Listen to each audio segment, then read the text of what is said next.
Presenting the transcription feature, Superman. Look, up in the sky. It's a bird. It's a plane. It's Superman. Yes, it's Superman, strange visitor from the planet Krypton, who came to Earth with powers and abilities far beyond those of mortal men. Superman who can leap tall buildings at a single bound, race a speeding bullet to its target, bend steel in his bare hands, and who, disguised as Clark Kent, mild-mannered reporter for a great metropolitan newspaper, fights a never-ending battle for truth and justice. And now to our story. As you remember, Clark Kent and Editor Perry White were the handcuffed prisoners of Duke Renard in a second-floor room of a frame house on the outskirts of Metropolis. Kent, unable to assume his true role of Superman because of Perry White's presence, tried getting a message through to his friend Dr. Roebling, inventor of the amazing voice machine, an instrument capable of picking up sound waves no matter where or when they were created. Renard and his henchman Curly, listening to Kent repeating the message over and over again, laugh uproariously. Listen. Dr. Roebling. Dr. Roebling. Listen to this, Curly. This is Clark Kent. Mr. White and I are being held on the second floor of a frame house at 10th Street and Marlowe Avenue. You see, Curly? Notify the police at once. I don't get it, Duke. What's the gag? There ain't no gag. He really means it. What's he shooting his mouth off for? Who's he expect to hear that stuff? He's broadcasting, Curly. Broadcasting. Don't you understand? He's making out he's a radio station, and he's broadcasting a message to a pal of his, a guy named Roebling. What's the matter with him? Nuts? Now, Curly, that ain't a nice thing to say about Mr. Kent. Did you hear what Curly said, Mr. It Kent? really doesn't matter. Of course not. If you want to be a broadcasting station, you go right ahead. Thanks. Dr. Roebling. Dr. Roebling. This is Clark Kent. Notify the police that Mr. White and myself are being held in a house at 10th Street and Marlowe Avenue by Duke Renard. Now, ain't that something, Curly? Ever heard anything like it? No, not me. Go ahead, Kent. We like it, Curly and me. Oh, I'm finished, thank you. Oh, now, come on. Just because Curly don't believe you're a radio station, you don't mean you're going to stop. No, I think I've done enough, thanks. Dr. Roebling was listening. He'll have the police here shortly. Oh, I see. If he was listening, he'll call the cops and tell them about it. Yes, that's the general idea. You don't have much respect for the cops in this town, do you, Kent? Respect? What do you mean? You think the Metropolis cops are dumb enough to fall for a crackpot story about some guy getting a message through the air? Well, I wouldn't worry about that if I were you, Renard. I'm sure Dr. Roebling will be capable of explaining how he received the message. Yeah, I'll bet. I'll give $100 just to hear this Roebling bozo explain how you're sitting here with bracelets on your wrist, spouting messages to him, and how he's hearing them 20 miles away. Yeah, that'd be something. Don't you think so, White? I'm thinking only one thing, Renard. The sooner you're behind the bars, the better I like it. Then Kent can send me messages. Providing I'm listening. You'll get a message, all right, from the judge. It'll say 20 years to life, or maybe even the electric chair. No, don't excite yourself, Mr. White. It isn't worth it. Sure, keep calm. You'll live longer. For the love of heaven, Kent, how can you sit there and tell me not to excite myself when you know what this means? It's a matter of life or death for Henry Benson. What are you talking about? You know exactly what I'm talking about. You and your hoodlums are planning to murder Henry Benson at 9 o'clock tonight when they transfer him from city jail to the state prison. You're rubbing him out to keep him quiet. Somebody's been telling you stories, Pop. Yes, but they're true stories, Renard. That's what you think. No, neither Mr. White nor I have to think. We know. You drew lots to pick a man to go into the city jail and kill Benson. Curly was elected. Now, wait a minute. Let me finish. The district attorney's office found out about that little plan and decided to transfer Benson to the state prison. Someone, probably the big guy who gives you orders, tipped you off that the transfer is being made at 9 o'clock tonight. And so Curly and Spud are to follow the car Benson will be riding in and put an end to him. Who told you all this? I got it from a very reliable source. There's only one thing missing. Why does your boss, the big guy, want to get rid of Henry Benson? You tell me. I'll tell you. Because your boss is mixed up in the $1 million shortage the auditors found in the city treasury. And although Benson was city treasurer and responsible for the shortage, the big guy had a hand in it, and he's afraid Benson might break down and talk. Like I said before, you've been going to too many movies. We didn't get all this information from movies, Renard. Every bit of it is true, and you know it. Don't either of you move if you want to live. Hello? The same price thimbles was yesterday. Okay, boss. What? No kidding. How'd it happen? As the phone rings and Duke Renaud lifts the receiver from the hook, Clark Kent leans forward in his chair and, making use of Superman's acute hearing, manages to pick up a woman's voice coming over the wire.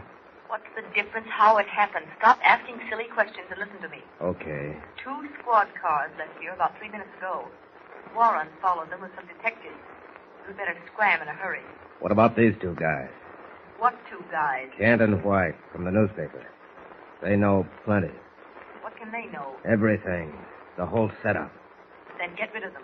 We can't afford to take any chances now. You mean... You know what I mean. Get rid of them. Okay. Now listen. Call me as soon as you locate somewhere. Right. Curly. Yeah, boss.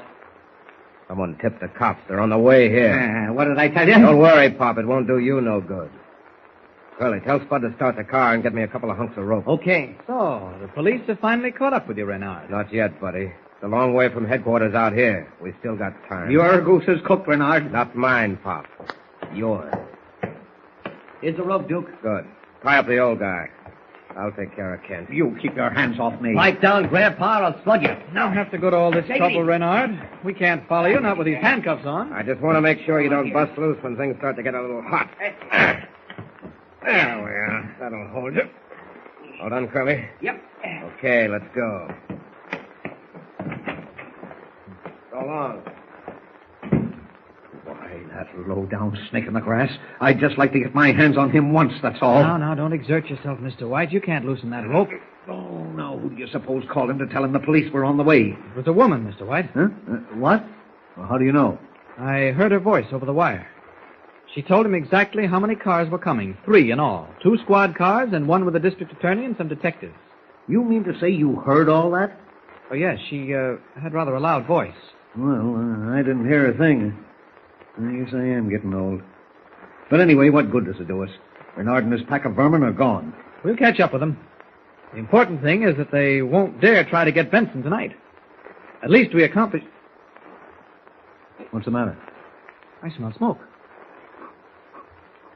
Yeah, so do I. Well, look. Huh. Look, Kent, it's coming up through the cracks in the floor. Is that... Well, what is it? Now I know what Renard meant when he said he wanted to make sure we didn't bust loose when things started to get a little hot. The house is on fire. Why, no, it can't be. That's what it is. The floor's getting warm. Kent, what'll we do? Now, try to loosen this rope. We could have burned alive, but... No, we won't. Now, just keep your head, Mr. White. There. Renard needs a lesson in rope tying. Now I can free you even with these handcuffs on. Wait a minute. Listen. Flames crackling. We've got to hurry. Hold still. You'll never get out, Kent. We're doomed. Now, don't be silly. There, you're free. There you are. Yeah, now what? Wait, I'll try this door. No, it's locked. Kent, our only chance is out the window. The place is an inferno. I can feel the heat coming up through the floor. No, I think I can force this door. Stand back, will you? Once more will do it. There we are. No, Kent. Look. The hall's blazing. Boy, it is hot. Oh, the flame is being sucked into the room now. Jump, Kent. Out the window. Wait a minute, Mr. White. Wait, you can't do that. There's a stone pavement below. You may crack your skull. That's better than being burned alive. Let go of my arm. I won't let you jump. Let go, I said. Please, Mr. White. Let go. Let I go. can do this, but it's the only way. Oh. There. Now we can go out the window, Mr. White. You and Superman. Oh, here come the squad cars. I don't want them to spot me because there's work to do tonight. Up with the window. Out. And up. Up. And away.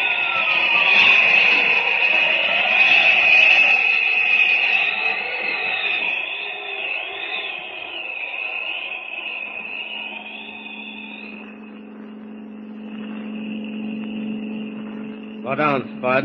Pull up at that gas station and fill the tank. I gotta make a call. Okay, Joe. Keep an eye out for cops, Curly. I'll be right back. Don't worry. Where's the phone booth, Bud? Right inside, mister. You want some gas? Yeah, fill her up. The boys in the car will pay you. Okay.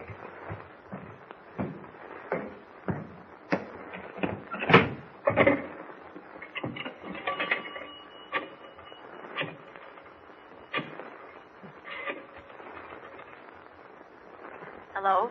Hello. What are you getting for fish today? Same price we got for thimbles yesterday. Where are you, Duke? About 10 miles out of Metropolis. I'm calling from a gas station.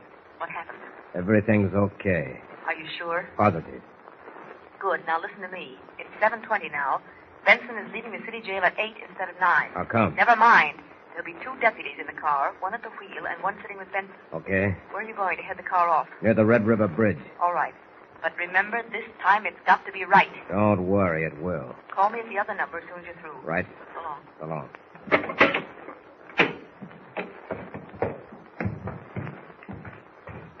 Okay, girlie? Yeah. Let's go then. Where to, Duke? The Conway Turnpike just before the Red River Bridge, and make it fast. Now, what's the hurry? Benson ain't leaving the jail till 9. He's leaving at 8. We got 30 minutes to get there. Are you coming along, Duke? Yeah. I gotta be sure this job is done right. Step on it, Spud.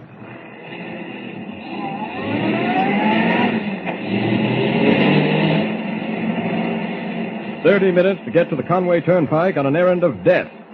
Whoever is out to get Henry Benson is desperate now. This is the last chance to silence the ex-city treasurer and keep him from talking. Will Kent, even as Superman, be able to save Benson from the horrible fate in store for him? As far as he knows, the car carrying Benson is leaving the city jail at 9. Something exciting is bound to happen, so tune in to the next episode. Follow the thrilling story with Superman. Don't forget, tune in again for the next thrilling episode with Superman. Look! Up in the sky! It's a bird. It's a plane. It's Superman! Superman is a copyrighted feature appearing in Action Comics magazine.